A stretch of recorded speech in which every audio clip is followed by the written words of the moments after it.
Hey guys, welcome back to my channel.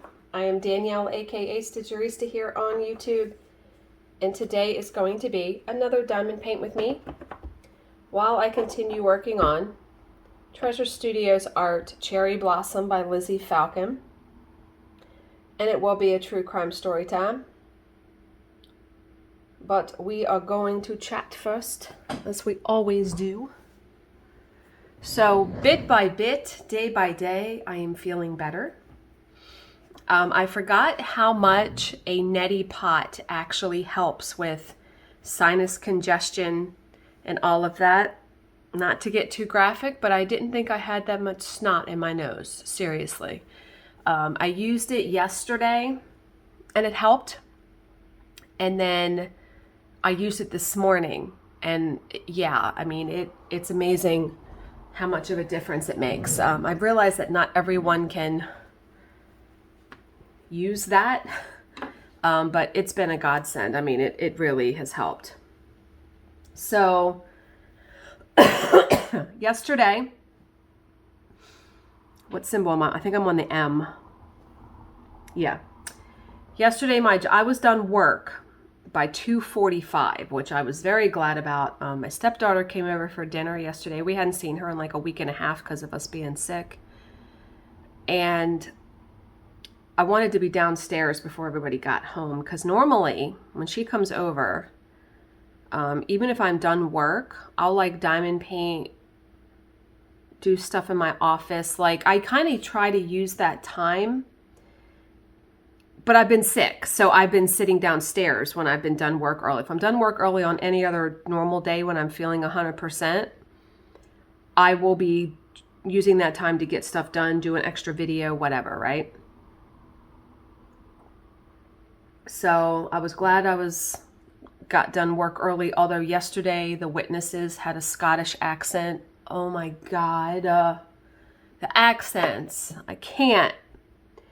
We had some difficulty. We got through it, but we had some difficulty for sure. Oh my God. So today and tomorrow, so yesterday after the job ended and I had everything finalized, I still had to index a job that was due today, and I had to prepare for today's job. So that all takes time. And it took me time. Our job actually ended at like, I want to say like 1:30. And it took me like an hour and 15 minutes to get the rest of the stuff done. And then what I've been doing is, if we're done work that early, I have my laptop that's downstairs that I keep in my bedroom. And I want to say it was like 7 o'clock. I pulled up my boss's email and just checked it one more time just to make sure there was nothing that I had to deal with or contend with. And there wasn't. So my stepdaughter went home to her mom's at about 7:30. We had tacos I didn't eat the shell, but we had tacos for dinner. I had a taco salad where I just put all of the taco fixings in a bowl without the shell. It was very good because I literally had only had like a cup of Special K cereal like the rest of the day. I really hadn't eaten very much. And we were watching some of the Olympics. We were watching the women's triathlon. Man, there's some good athletes out there. Oh my God. And then Bill went to bed, and I was actually shopping for Plum Street samplers patterns. I bought some. He says, "What are you buying now?" And I said, "Do you want to rephrase that? Do you want to rephrase the words coming out of your mouth?" I said, "Don't you worry about it. Zip your lip." And he reminded me yesterday when, we were up here cleaning up after dinner. And he says, "Remember Black Friday, I'm getting a new dishwasher and a stove." And I said, okay. Okay. I said, but I want to also reiterate that I don't care what brand you get. I don't care what you get. You better pick out the one you want, because I don't want to hear your lip about the stove. He has complained about our stove since we've got it. It doesn't heat up fast enough. Blah, blah, blah. Dude, I can't. And he goes, I know. No, I'm dead fucking serious. I don't care. He said, oh, I'm going to get a good one. I said, spend the money. That's fine. I'm not complaining or bitching about that. I don't want to hear your fucking lip about it. So hopefully he'll be able to find a good deal though, Black Friday. You know what I mean? He wants to get stainless steel to match the refrigerator. Okay. And then this winter, we're going to have our neighbor is a painter professionally. He has his own painting business. And we want to have him repaint the kitchen. So first of all, he's next door. He's a wonderful man. He'll give us a good deal. So it'll be well worth it because I'm not fucking painting anything. Nah, that's not happening. So Bill went to bed. I was shopping for patterns. I have bought, oh my God. If you like my cross stitch videos, Jesus, I have bought so much stuff in the past couple days. Oh my God. When it all comes, it's going to be quite the show. It's going to be like my OG floss tube videos when I would have like huge videos of haul, which people would always bitch about. Like, shut your fucking yap, you know? I haven't bought anything of that scale in a really, really long time. It's been fun though, because I bought fabric, I bought patterns. Just wait. Okay. So when he went to bed, my plan was to, besides shopping for patterns, I wanted to work on my cross stitch piece, and I did. And I did so while watching, remember I said there was a spinoff from American Horror Story. There's a spinoff that's exclusively on Hulu called American Horror Stories. Now, I was under the impression that they were going to go in order of the seasons of hiccups now, of American Horror Story. But they didn't. I mean, the first 2 episodes were about the murder house, and they were so good. So I had high hopes for the season. I watched the 3rd episode last night. I hated it. It was not good. I didn't like it at all. So I'm hoping, because the next episode I think is released, I don't know when, next week. I don't know, but I'm hoping that I did not like it. I didn't like it. But my stepdaughter likes American Horror Story, so we were talking about it last night, and she found out that the next season of American Horror Story is actually coming out on August 25th. So can't wait for that, because normally they don't come out until October, but they had started filming some of it in 2020, and then COVID and all of that, so they had to stop production. And so that's probably why they're bringing it out earlier, is because they had some of it filmed. And it's called, it's called American Horror Story Double Feature, where it says one part's going to be by sea and the other part's going to be by land. We're intrigued, because I was like, okay. I've liked every other season of American Horror Story. I've liked them all. If I had to pick one that I disliked the most, I would say it was the last one they did, the 1984, because you think it was supposed to be about serial killers, and I'm like, oh my God, Friday 13th, all of that. I don't know. I still enjoyed it and watched the whole thing, but it wasn't my favorite season. But I watched that last night, so I watched that episode while stitching. And yeah. And then I went to bed. Now, today my job was not supposed to start until 2:30 my time, and it was only supposed to go until 4:30. So I said, okay, well, I'm going to sleep in a little bit tomorrow. And 8 o'clock, getting up at 8 o'clock is sleeping in for me, because I'm normally waking up at 7. So I did. I got up like right before 8 o'clock. I mean, like 7:58 or something.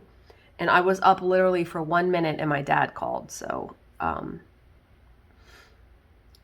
him and I talked for like 40 minutes. I hadn't talked to him in a little over a week. He didn't call because he knew I was not feeling good. So talked to him for a good long while. And I was planning on, when I got up, I was going to get a cup of coffee, get back in bed, read some of my book, because I'm almost done the book, and holy hell, what the twist of that book has taken. It's so good. But since I talked to him for 40 minutes, I said, no, I'm going to get up. So I got up and I took cold medicine right away because, like I said, I'm still, there is a man walking. Looks like he's in his underwear. He can't be. Those have to be shorts. He's sweaty though.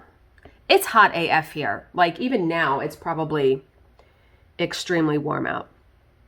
Okay. Got distracted there for a second. What was I saying? Oh, so I got up, put laundry in, emptied the dishwasher, then Bill called. So while I was emptying the dishwasher, I talked to him. We decided what we were going to have for dinner. We're going to have BLTs. And then we hung up, and so I opened, we have like a small skinny cabinet next to our sink that we keep all of our medications in, like, you know, aspirin and cold medicine and all that stuff. The past couple days, because I've opened that cabinet quite a bit to get cold medicine, I thought to myself, this is a fucking train wreck. Like, I have to clean it. So I opened it up today and I was like, no, fuck no. So I cleaned it out.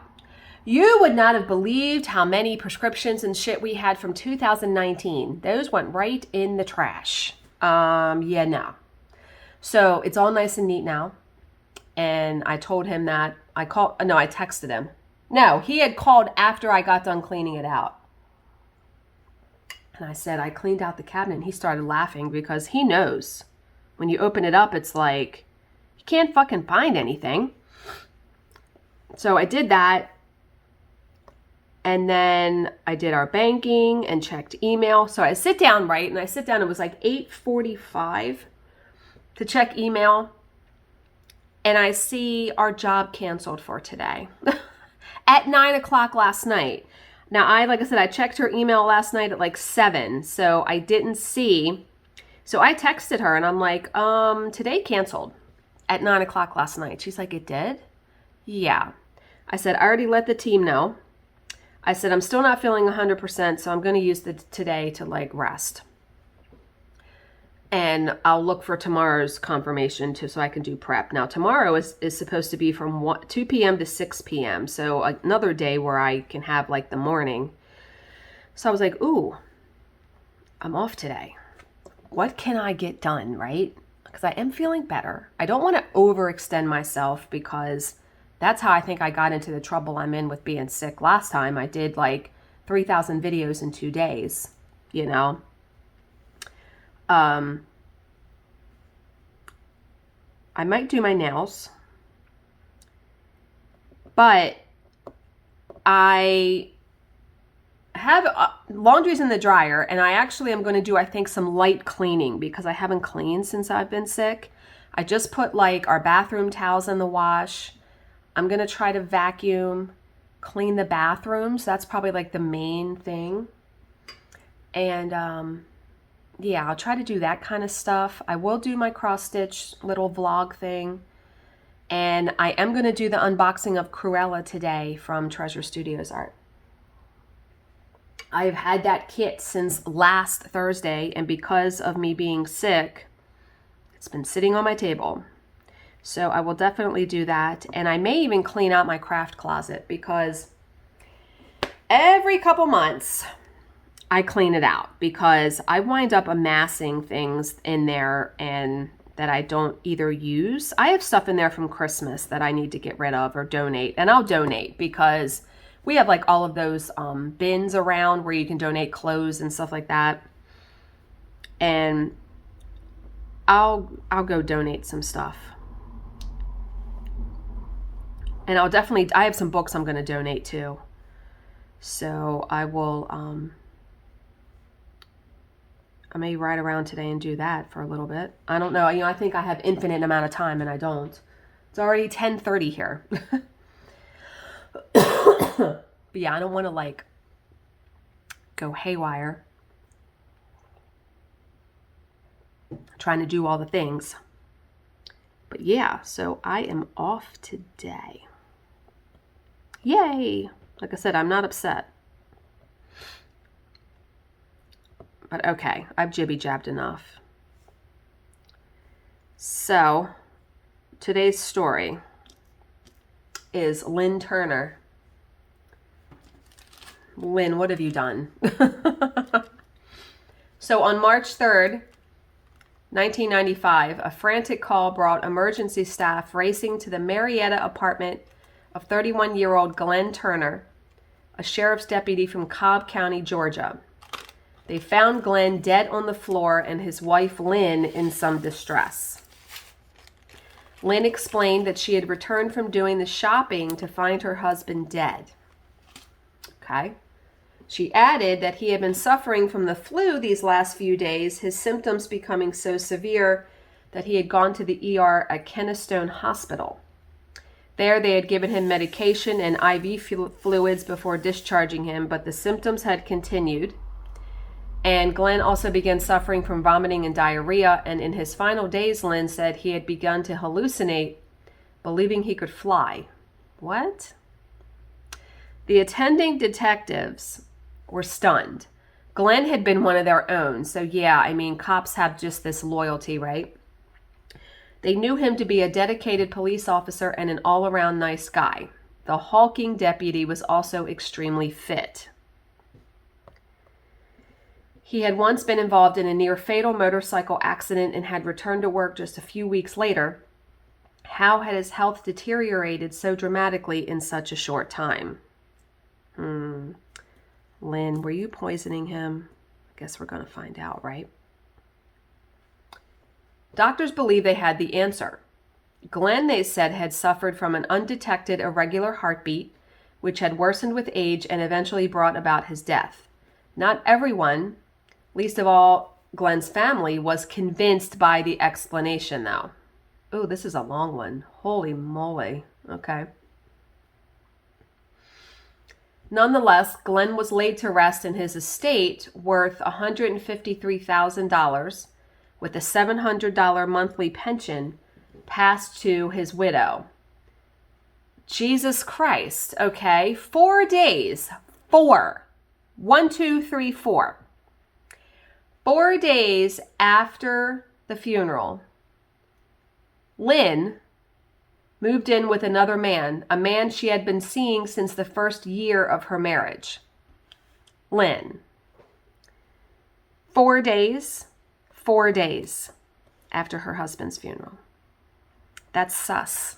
Suspish, as Barely Sarian would say. Suspish, oh my God. So Julia Lynn Turner, so her middle name was Lynn, so she went by her middle name.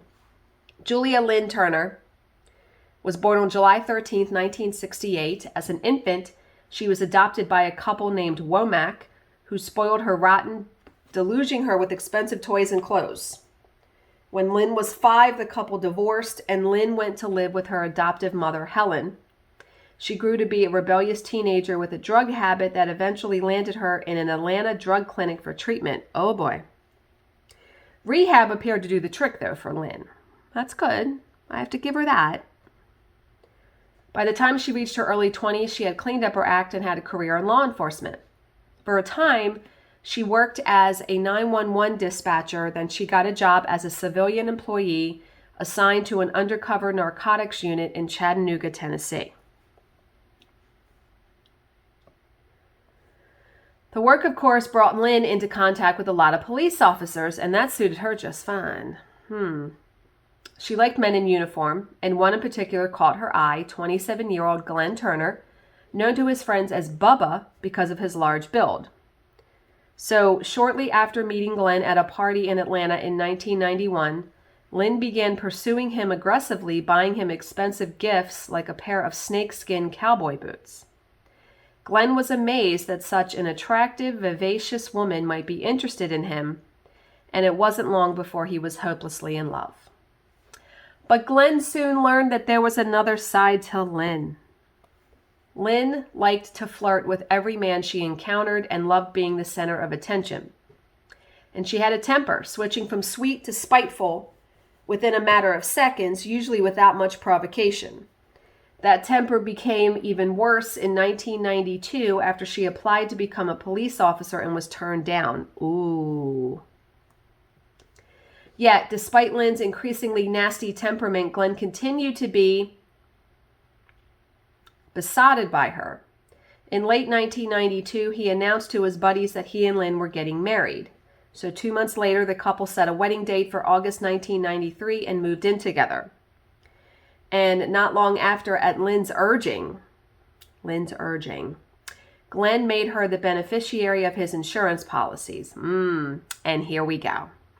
Unbeknownst to him, Lynn's shopping addiction had by now caught up with her, and she was heavily in debt. That can happen.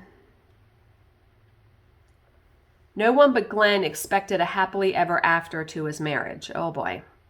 At the wedding, Glenn's brother James announced in his best man speech, "I don't see this working out, but I hope for the best." Well, that's a lovely speech to give at a wedding. Are you kidding me? Okay. Glenn's cop buddies, meanwhile, took bets as to how long the marriage would last. That's nice. Not very long, if the honeymoon was anything to go by. Lynn was furious that Glenn had booked them on a budget cruise, which is all he could afford on his cop salary, rather than the luxury version. She sulked through the honeymoon, then began denying him sex after they returned home, citing female problems, and 6 months into the wedding, they were sleeping in separate bedrooms. I am here to say, however, separate bedrooms do not mean the demise of your sex life. I have told this story many, many times on my channel. Bill and I have had separate bedrooms now for about 6 years, if not 7. We've been together for 12, going on 13. So over half of that, we've slept in separate bedrooms. He snored horribly. I was getting zero sleep. I'll tell you the short version. I was getting zero sleep, and I was becoming evil incarnate, like even more evil than I normally am. And we had a spare room downstairs that we cleaned out and set up. We discussed it and set it up as my bedroom. We are still very intimate. I tuck him in every night when we go to bed. And when it is time for us to be intimate, one of us just visits the other in their bedroom. Yeah, it's not like, it has not done anything detrimental to our marriage. And like, here's a good example. So I'm not going to tell you about our sex life. Come on now. But this past Saturday, Friday to Saturday, you know, Bill knew I wasn't feeling well. Saturday morning, I had just woken up and he texted me and said, "Come up and lay with me in the bed. We'll watch TV. Grab your coffee." And I'm like, oh, that was such a nice thing for him to do, because we did. We laid in bed for like 3 hours, watched TV, talked. I drank 2 cups of coffee. Yeah, it's that kind of stuff. You know, we still spend that kind of time together, especially on the weekend where he is not getting up early in the morning. But obviously in this case, Lynn and Glenn, it was detrimental, obviously. Okay. So Glenn tried hard to make the marriage work, enduring verbal abuse and public humiliation when his wife flirted with other men. And you know, there's a fine line with that. Like flirting, and then there's flirting. You know what I mean? Yeah. He even stood by as Lynn spent wildly on their credit cards while putting him on a budget of just $20 a week. Oh, fuck no. No, ma'am. And no. But even Glenn had a breaking point. We all do. And eventually he had had enough. So he was consulting a divorce lawyer when he first became sick. Sus. The day that he died was the day he was due to move out of their home. So 4 days after Glenn was buried, Lynn rented an apartment and moved in with another Cobb County police officer, Randy Thompson. Randy, a divorced father of one, would later quit the police force to become a firefighter. All I have to say is thank God Lynn and Glenn didn't have any children, right? So Randy was a lot like Glenn in many ways, tall, rugged, and handsome with an outgoing personality and a kind spirit. He had no idea that Lynn was married when he began dating her less than a year into her marriage to Glenn. Because remember, he was a firefighter now. He didn't work at the police force. By all accounts, Lynn was genuinely in love with Randy. In the summer of 1995, she used the insurance payout she received from Glenn's policy to buy them a house together. In January 1996, she gave birth to their daughter, Amber, and a year later, their son, Blake, was born. Okay, but they still weren't married. They're still just living together. But despite their growing family and settled domestic situation, Lynn refused Randy's marriage proposals, and the reason was very simple. Money, honey, because if she married Randy, she would lose her $700 per month police widow's pension. And, I can't fault her for that. That makes sense. I feel like if I was in her situation, I might not get married either just for that reason. And if that was Bill that I was with, he probably wouldn't argue with that, right? So by early 1997, Lynn had convinced Randy to increase his life insurance from $100,000 to $200,000 and to name her as the sole beneficiary. Jesus Christ, here we go again. Not long after, the relationship began to sour. In an echo of her treatment of Glenn, the spiteful, vindictive Lynn emerged. I don't get it. I mean, they were together for a while. They had 2 kids. Everything seemed fine. What makes her? Does she get bored? Marriage is work. To keep a good marriage going, you have to invest in your partner and in yourself, right? It's not easy by any means. So the sudden change in Lynn's demeanor took a heavy toll on the easygoing Randy. He began drinking heavily and on one occasion was arrested for striking Lynn during an argument. Oh my. Oh my. Twice he took overdoses of pills and apparent suicide attempts. Eventually, in 1999, he moved out of the house, telling friends that he had to do so for the sake of his sanity. I bet. I can't imagine, Bill and I are the least conflict people. I can't imagine, I wouldn't be able to have that drama. I'm too tired, I'm too old for that. I can't do it. So in January of 2001, so he had been out of the house for almost 2 years, right? Lynn asked Randy if they could meet to discuss a reconciliation. Randy agreed, and the couple got together on January 19th to talk things over, and Randy left the meeting with high hopes for the future. Despite everything, he still loved Lynn, and he was looking forward to taking up a permanent role in his children's lives again. That had to have been a very difficult situation for those 2 years. Because even if you're the one that chooses to end a marriage, it's not easy. And I know that because I was the one that chose to separate from my first husband. It wasn't easy. It's not. It's not if you're a normal, decent person, right? So on January 20th, the day after his meeting with Lynn, oh boy, Randy appeared at the emergency room of a local hospital gasping for breath. He was treated and discharged, but later phoned a fellow firefighter, Paul Adams, for help. Paul arrived to find Randy lying on the floor in a pool of his own vomit. Oh boy. Okay, what symbol are we at? What are we going to do? What are we going to do? This symbol is only a couple of them. All right, I'll do that though. What's that one? 355. 355. That was my aunt's exchange for her phone number. It was 355. That's so funny. Okay.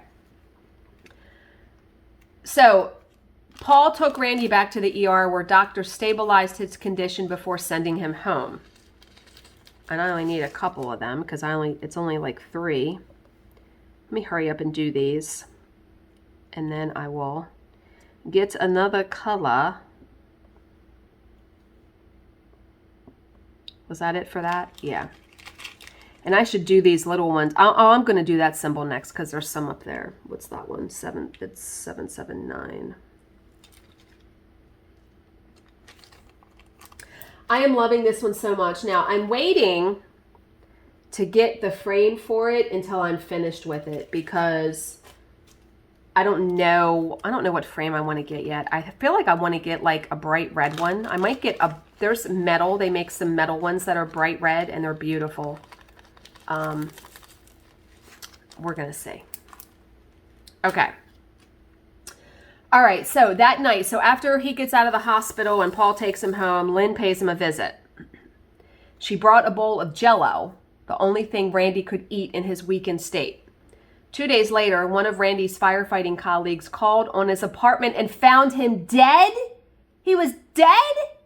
A pathologist later cited cause of death as an irregular heartbeat. Sus. Lynn wasted little time in attempting to cash Randy's insurance policies. On the day of the funeral, she phoned the insurance company to inquire about her $200,000 payout, and to her dismay and anger, she found that Randy had allowed the policy to lapse. Snap! Ooh, it's like, ooh, burn, right? But the lapse policy would soon be the least of Lynn's worries because it's the title of the story. You know she fucking gets caught here eventually, right? Once Glenn's police buddies heard about Randy's death, so startlingly similar to the death of their friend and former colleague, they sprang into action, calling detectives in Cobb and Forsyth counties and urging them to investigate. Meanwhile, Glenn's mother, Kathy, had contacted Randy's mother, Nita, and the two women took their suspicions of murder to Jane Hansen, a reporter with the Atlanta Journal-Constitution.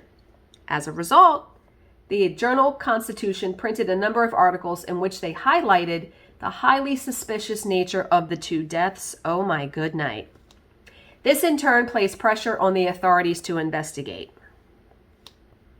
On June 22, 2001, a forensic pathologist from the Georgia Bureau of Investigation conducted an autopsy on Randy Thompson and found significant deposits of calcium oxalate crystals in his kidneys, a sign that Randy had ingested significant amounts of antifreeze prior to his death. And I have heard that antifreeze is sweet. That's why, like pets, if antifreeze has leaked out of a car and pets have licked it and died, it tastes sweet. So if Lynn added it to Jell-O, you probably wouldn't be able to taste it. Right? Right? So a few weeks later, Glenn's body was exhumed and showed similar concentrations of calcium oxalate. Of course she was poisoning them. I called that, right? So Lynn was charged with the murder of Glenn in November 2002 and stood trial in 2004. Found guilty, she was sentenced to life in prison. And then in October 2004, she was indicted for murder in the death of Randy, although no trial date was set. Wow. The second indictment would, in any case, prove academic. On August 30th, oh my God, on August 30th, 2010, Lynn was found dead in her cell having ingested an overdose of prescription blood pressure pills. Wow. That was quite the story. Holy crap. Oh my God. So that was an awful story for everyone, but I'm guessing that she just could not imagine standing trial for another murder. Thought, what life am I going to live here? And here's the thing. I always say, was it worth it? Of course not. But Lynn thought she was going to get away with it. That's the thing. They think they're going to get away with it. No, you're not getting away with it. Wow. Wow. Okay. I'm 82% through the book I'm reading, The Stranger in the Mirror. So I might be done that today, maybe. Okay. We always end on a positive affirmation from A Year of Positive Thinking by Cindy Spiegel. Today is Tuesday, June. Jesus, no. Today is Tuesday, July 27th. The last day of the month is Saturday. We are going to be August 1st on Sunday. We are flying through this year, folks, aren't we? Yeah. And it's so funny because my stepdaughter was like, oh, I can't wait for fall. And I'm like, you both sit here and just want summer, want summer, want summer. And then it's too damn hot and everyone's staying inside.